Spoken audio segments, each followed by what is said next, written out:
தனித்தமிழ் மன்றம் இந்த பஸ் ஸ்டாப் பேருந்து நிறுத்தத்துல ஒரு தட்டி எழுதி வைப்பாங்க. காகித பேப்பரை ஒட்டி அதுல புளோரசன் கலர்ல தனித்தமிழ் மன்றம் போட்டு வாசிச்சா வாசிக்கும் மனங்களை உழுக்கக்கூடிய விதத்திலான சிந்தனை தெரிப்புகளோட அந்த வாசகங்கள் இருக்கும். 4 வரிதான் கீழே தனித்தமிழ் மன்றம் நடுப்பட்டி. இன்று தமிழ்நாடு முழுக்க அல்லது உலகம் முழுக்க தமிழ் தெரிந்த ஒவ்வொரு மனிதனுக்கும் இந்த பேருந்து நிறுத்தத்துல இருந்த அந்த தட்டி அறிமுகம். திருச்சிக்கு பெயிண்ட் பிரஸ் வாங்க போவேன். அப்ப பேருந்து இங்க நிக்கிறப்ப பார்த்தா அந்த தட்டி இருக்கும். வாரம் ஒரு வாசகம். யாரு இதோட பின்னணி, யாரு இதெல்லாம் செய்யறதுன்னு நல்லா நீண்ட நாள் யோசிச்சுட்டே இருந்திருக்கேன். ஒரு கட்டத்துல அவளை தேடியே வந்தேன். அப்பா தொடங்குற ஒரு மிகச்சிறந்த தமிழறிஞர்.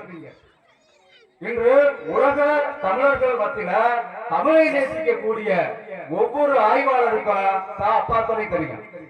அவரை நான் எங்க பார்த்தேன், செம்மலர்னு ஒரு இலக்கிய இதழ் வருது, இடதுசாரிகளோட இலக்கிய இதழ். அந்த இதழ்ல ஒரு கவிதை பாடல் மாதிரி ஒரு கவிதை எழுதியிருந்தாரு. உழைக்கும் மக்களோட வழிகளை ரத்தமும் சதையுமாய் எடுத்து இயம்பக்கூடிய அந்த பார்த்தேன். அப்பா துறை நடுப்பட்டின்னு போடுறேன் செம்மலர். அந்த புத்தகத்தை எடுத்துட்டு நான் இங்க வந்தேன். அப்பதான் ஓவியர் வீராசாமி நமக்கு அறிமுகம். அந்த தட்டி எழுதுனது பூரா வீராசாமிங்கிறது அப்புறம் தான் தெரியும்.